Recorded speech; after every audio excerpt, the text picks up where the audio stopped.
Hey there! In this video, I'll show you how to connect an iPhone to another using the Hotspot. This will allow you to use the internet on an iPhone which doesn't have a data contract, and it will use the data from the iPhone which does. So as you can see, this has a 4G contract. We'll enable the Hotspot here.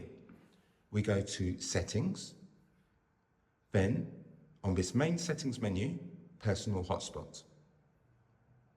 Just here, we have Allow Others to Join, toggle that on, and below this we have Wi-Fi password. Now if it is a long string of letters and numbers, you can click here and you can change this to something a little bit more easier to type in. Once you're done, click Done. Now what we can also do is go back to this main menu, go to General, go to About, and you can just take a note of your iPhone name. And if you want to change it, tap it and change it to a new and more suitable or private name. Now we're all done setting up this iPhone. We'll go to the iPhone which doesn't have a data contract, and we want to now connect this iPhone to that.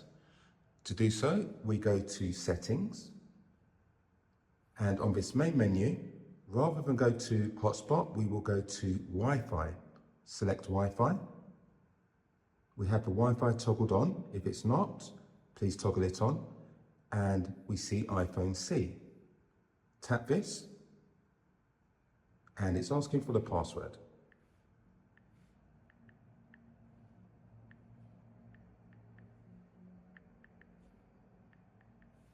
Click Join.